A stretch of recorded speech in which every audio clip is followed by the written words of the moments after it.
Hello, welcome to kitchen to you Kannada YouTube channel. ಈ ರೆಸಿಪಿನ ನೀವು ಮಿಸ್ ಮಾಡ್ದಿರ ಟ್ರೈ ಮಾಡಲೇಬೇಕು. ನಾನಂತೂ ಎಕ್ಸಾಜುರೇಟ್ ಮಾಡ್ತಿಲ್ಲ, ಇದರ ಟೇಸ್ಟ್ ಮಾತ್ರ ಜಸ್ಟ್ ಮೈಂಡ್ ಬ್ಲೋಯಿಂಗ್. ಇದು ಕೋಳಿ ಸಾರು ನೂಡಲ್ಸ್, ಕರ್ನಾಟಕ ಸ್ಟೈಲ್ ರಾಮೆನ್. ಈ ರೆಸಿಪಿ ಟೇಸ್ಟ್ ಡಿಪೆಂಡ್ ಆಗಿರೋದು ಕೋಳಿ ಸಾರು ಮೇಲೆ. ಅದಕ್ಕೋಸ್ಕರ ನಾನು ಇಲ್ಲಿ ಶುಂಠಿ, ಬೆಳ್ಳುಳ್ಳಿ, ಈರುಳ್ಳಿ, ಕೊಬ್ಬರಿ, ಚಕ್ಕೆ, ಲವಂಗ, ಮೆಣಸು, ಜೀರಿಗೆ, ಕೊಬ್ಬರಿ, ಪುದೀನ ಹಾಗೆ ಗಸಗಸೆನ ತೊಗೊಂಡಿದ್ದೀನಿ. ಜೊತೆಗೆ ಮೇನ್ ಇಂಗ್ರೀಡಿಯೆಂಟ್ಸ್ ಆಗಿರೋಂಥ ಚಿಕನ್, ನೂಡಲ್ಸ್ ಹಾಗೆ ಮೊಟ್ಟೆ. ಮೊದಲಿಗೆ ನಾನಿಲ್ಲಿ ಮೊಟ್ಟೆನ ಬೇಯಿಸ್ಕೊತಾ ಇದ್ದೀನಿ. ಒಂದು 10 ನಿಮಿಷಗಳ ಕಾಲ ಸಾಫ್ಟ್ ಬಾಯ್ಲ್ ಮಾಡ್ಕೊಳ್ಳಿ.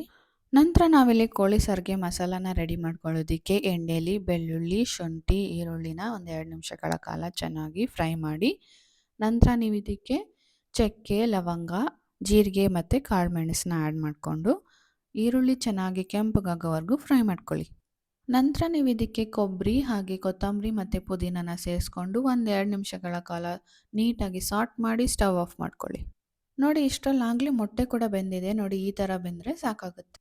ನಂತರ ನಾವಿಲ್ಲಿ ಕೋಳಿ ಸಾರನ್ನ ರೆಡಿ ಮಾಡ್ಕೊಳ್ಳೋದಕ್ಕೆ ಒಂದು ಕುಕ್ಕರಲ್ಲಿ ಸ್ವಲ್ಪ ಎಣ್ಣೆ ಆ್ಯಡ್ ಮಾಡಿಕೊಂಡು, ಎಣ್ಣೆ ಚೆನ್ನಾಗಿ ಕಾದ್ಮೇಲೆ ಚಿಕನ್ ಸೇರಿಸ್ಕೊಳ್ಳಿ. ಹಾಗೆ ರುಚಿಗೆ ತಕ್ಕಷ್ಟು ಉಪ್ಪನ್ನ ಆ್ಯಡ್ ಮಾಡಿಕೊಂಡು ಒಂದು 2 ನಿಮಿಷಗಳ ಕಾಲ ನೀಟಾಗಿ ಫ್ರೈ ಮಾಡ್ಕೊಳ್ಳಿ.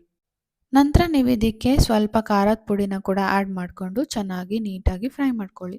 ನೀವು ಚಿಕನ್ ತೊಗೊಳ್ಳೋವಾಗ ಆದಷ್ಟು ವಿತ್ ಬೋನ್ ಚಿಕನ್ನ ಯೂಸ್ ಮಾಡಿ. ನಾವು ಇಲ್ಲಿ ಸೂಪ್ನ ಯೂಸ್ ಮಾಡೋದ್ರಿಂದ ರುಚಿ ಚೆನ್ನಾಗಿರುತ್ತೆ. ನಾವಿವಾಗ ಚಿಕನ್ನ ಫ್ರೈ ಆಗೋದಕ್ಕೆ ಬಿಟ್ಟು ಮಸಾಲೆನ ರುಬ್ಕೊಂಡು ತೊಗೊಂಡು ಬರೋಣ. ರುಬ್ಕೊಂಡಿರೋಂಥ ಮಸಾಲೆನ ನಾವಿವಾಗ ಚಿಕನ್ಗೆ ಆ್ಯಡ್ ಮಾಡಿಕೊಂಡು ಚೆನ್ನಾಗಿ ಒಂದು ಸತಿ ಮಿಕ್ಸ್ ಮಾಡಿಕೊಂಡು, ಆನಂತರ ನಾವಿಲ್ಲಿ ಸೂಪ್ಗೆ ಎಷ್ಟು ನೀರು ಬೇಕಲ್ಲ ಅಷ್ಟು ನೀರನ್ನ ಆ್ಯಡ್ ಮಾಡಿಕೊಂಡು ಕುಕ್ಕರ್ ಲಿಡ್ನ ಕ್ಲೋಸ್ ಮಾಡಿಕೊಂಡು 1-2 ವಿಷಲ್ಲು ನಾವಿಲ್ಲಿ ಕೂಗಿಸ್ಕೋಬೇಕಾಗತ್ತೆ.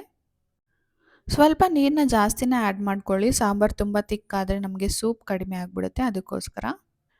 ನೋಡಿ, ಇವಾಗ ಮೊಟ್ಟೆ ಕೂಡ ಆರ್ಕೊಂಡಿದೆ. ನಾವು ಇದನ್ನು ಸಿಪ್ಪೆ ಸುಲ್ಕೊಂಡು ಕಟ್ ಮಾಡ್ಕೊಳ್ಳೋಣ. ನೋಡಿ, ಈ ಥರ ಕಟ್ ಮಾಡಿಕೊಂಡ್ರೆ ಸಾಕಾಗುತ್ತೆ. ಅಷ್ಟರಲ್ಲಾಗಲೇ ನಮ್ಮ ಚಿಕನ್ ಕೂಡ ಬೆಂದಿರುತ್ತೆ. ಇವಾಗ ಕುಕ್ಕರ್ ಲಿಡ್ನ ಓಪನ್ ಮಾಡ್ಕೊಳ್ಳೋಣ. ಇಷ್ಟರಲ್ಲಾಗಲೇ ಮನೆ ಘಮ ಘಮ ಅಂತಿರುತ್ತೆ, ತಿನ್ನಬೇಕು ಅಂತ ಫೀಲ್ ಆಗುತ್ತೆ. ಬಟ್ ವೆಯ್ಟ್ ಮಾಡಿ, ಇಂಪಾರ್ಟೆಂಟ್ ಆ್ಯಂಡ್ ಲಾಸ್ಟ್ ಸ್ಟೆಪ್ನ ಫಾಲೋ ಮಾಡಬೇಕು. ಅದೇ ರುಚಿನ ಎನ್ಹ್ಯಾನ್ಸ್ ಮಾಡೋದು. ನಾನಿಲ್ಲಿ ಸಾರನ್ನ ಸೆಪ್ರೇಟ್ ಮಾಡ್ಕೊತಾ ಇದ್ದೀನಿ ನೂಡಲ್ಸ್ನ ಬೇಯಿಸ್ಕೊಳ್ಳೋದಕ್ಕೆ. ಇಂಪಾರ್ಟೆಂಟಾಗಿ ನಾನಿಲ್ಲಿ ಬರೀ ನೂಡಲ್ಸ್ನ ಯೂಸ್ ಮಾಡ್ತಾಯಿದ್ದೀನಿ, ಯಾವುದೇ ಥರ ಮಸಾಲೆ ಹಾಗೆ ಸಾಸ್ನ ಯೂಸ್ ಮಾಡ್ತಾಯಿಲ್ಲ. ಈಗ ನೀವು ಇದಕ್ಕೆ ನೂಡಲ್ಸ್ನ ಸೇರಿಸ್ಕೊಂಡು ಚೆನ್ನಾಗಿ ಒಂದು 2-3 ನಿಮಿಷಗಳ ಕಾಲ ಬೇಯಿಸ್ಕೊಳ್ಳಿ. ತುಂಬ ಬೇಯಿಸ್ಕೊಳ್ಳೋದು ಬೇಡ, ಒಂದು 75% ಬೆಂದರೆ ಸಾಕಾಗುತ್ತೆ. ಇದೇ ತುಂಬ ಇಂಪಾರ್ಟೆಂಟ್ ಆಗಿರೋಂಥ ಸ್ಟೆಪ್ಪು. ಯಾವುದೇ ಕಾರಣಕ್ಕೂ ನೂಡಲ್ಸ್ನ ಬೇಯಿಸ್ಕೊಂಡು ಆಮೇಲೆ ಸಾಂಬಾರಿಗೆ ಆ್ಯಡ್ ಮಾಡಬೇಡಿ. ಸಾಂಬಾರಲ್ಲಿನೇ ನೂಡಲ್ಸ್ ಬೇಯಬೇಕು, ಆವಾಗಲೇ ಅದರ ರುಚಿ ಬರೋದು. ಇವಾಗ ನಾವು ಇದನ್ನು ಸರ್ವ್ ಮಾಡ್ಕೊಳ್ಳೋಣ. ಫಸ್ಟು ನಾವಿಲ್ಲಿ ನೂಡಲ್ಸ್ನ ಒಂದು ಬೌಲ್ಗೆ ಆ್ಯಡ್ ಮಾಡ್ಕೊಳ್ಳಿ. ಇದಂತೂ ಯಾವುದೇ ರೀತಿಯಾದಂಥ ಫ್ಯಾನ್ಸಿ ಡಿಶ್ ಅಲ್ಲ. ಒಂದು ಸತಿ ನೀವು ಟ್ರೈ ಮಾಡಿ ನೋಡಿ, ನೀವೇ ಇದಕ್ಕೆ ಫ್ಯಾನ್ ಆಗಿಬಿಡ್ತೀರಾ. ಖಂಡಿತ ಟ್ರೈ ಮಾಡಿಬಿಟ್ಟು ಕಮೆಂಟ್ ಮಾಡಿ ನನಗೆ ಹೇಗೆ ಬಂತು ಅಂತ. ನಂತರ ಬೇಯಿಸಿಟ್ಕೊಂಡಿರೋಂಥ ಚಿಕನ್ನ ನಾವು ಇದ್ರ ಮೇಲೆ ಆ್ಯಡ್ ಮಾಡ್ಕೊಳ್ಳೋಣ. ನಂತರ ಬೇಯಿಸಿಟ್ಕೊಂಡಿರೋಂಥ ಮೊಟ್ಟೆನ ಮೇಲೆ ಆ್ಯಡ್ ಮಾಡಿಕೊಂಡು ಸ್ವಲ್ಪ ಗಾರ್ನಿಷಿಂಗ್ಗೆ ಕೊರಿಯಾಂಡರ್ನ ಸೇರಿಸ್ಕೊಂಡ್ರೆ it is ready to be served.